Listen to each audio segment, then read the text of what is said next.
I be getting to the money. Everybody mad. I think I'm getting too much money.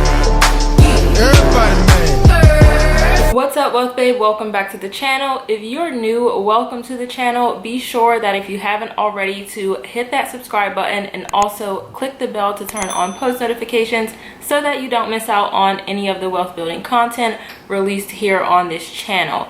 In today's video, I want to talk about Cash App search filters. Now, I did do a part 1 to this video, so be sure to check it out. I'll link it in the cards above and also in the description box below. So before you finish this video or look into it any further, check that one out first and then come back to this one. Now, let's go ahead and jump right into this video. What you're looking at right now is Cash App, and what I'm going to do is navigate to the search page because that's where the filters that we'll be reviewing today are located. So to get to the search page, after you're in your Cash App, you're in your stocks portion of Cash App, and then what you're going to do to get to that page is click on the magnifying glass.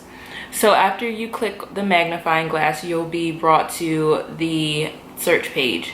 Now, in the video part 1 of the search filters, I already reviewed this main page here and these 3 filters above, which are categories, performance, and advanced. So again, check out that video so that you'll know what these 3 filters are all about.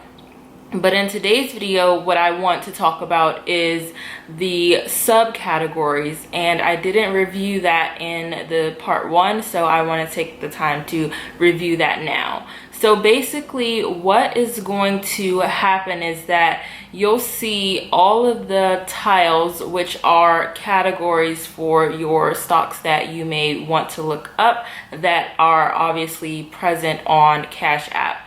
Now, not everything that's on the stock exchange is available within Cash App, so I find that these filters are helpful in searching for stocks that are available within Cash App. So what you're going to do is take a look at all of the tiles, and you may be thinking about what exactly you want to invest in. Well, if you want to invest in, let's say, tourism or transportation, then you would simply click one of those tiles. But here, what I'm showing you today is that then there are subcategories for the specific tiles and actual categories on the stock list within Cash App. So you'll see when you click in to the tile, the first filter here is subcategories, and it may or may not list a few depending on which tile you're clicking into.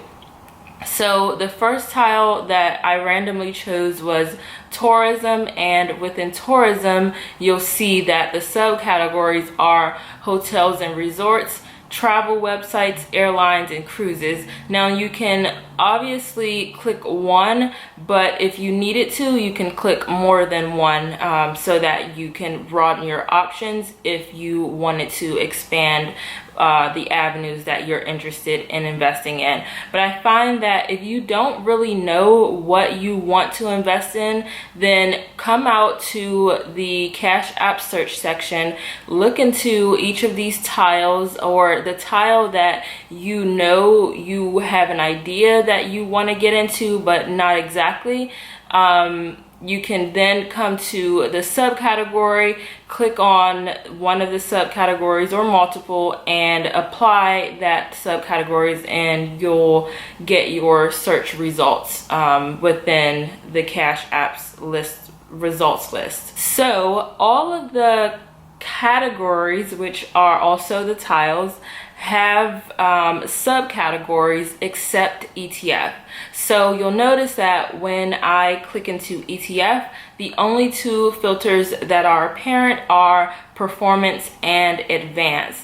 There are a number of ETFs listed here, but it doesn't break it down into those subcategories, so you don't have the advantage of sorting these ETFs maybe by types of industries. I wish that Cash App would label or add the subcategory filter and maybe label those subcategories as those specific industries. So if I'm looking here at this list, I see there are treasury specific ETFs, there are short-term ETFs, let's see, there are specific country ETFs, so Japan and China here. So if I were Cash App, what I would do is add a subcategory and maybe break those down by industries, length of ETF treasuries, or let's see, those specific countries. But just wanted to let you know that the subcategories are not a part of the ETF tile. Just to briefly go through a few and look at some subcategories, let's look at banking and finance, and then let's look at food and drink. So if I click into banking and finance, the subcategory filter will then show banks, credit cards, payments, investing services, insurance, and REITs. If you haven't, by the way, already checked out the video of REITs on this channel, be sure to do that. I have 2 so far. I do plan to make additional videos on REITs, but I'll link the one that I want you to watch if you aren't familiar with REITs right here in the cards above, and then also I'll put it in the description box below. So these subcategories, again, you can click the subcategory that you may be interested in, apply the filter, and your search results will narrow. So let's back out. Let's reset this filter. Let's go to now food and drink.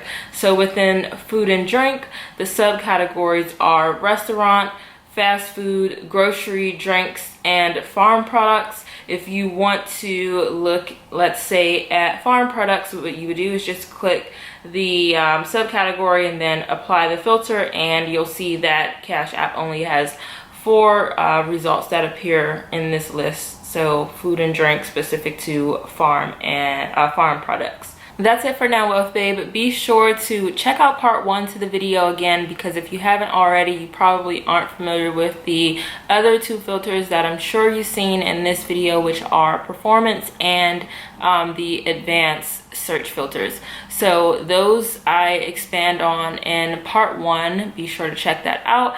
And as always, please remember that if you're not fully, truly, and totally committed to building wealth, then chances are you won't. Mwah.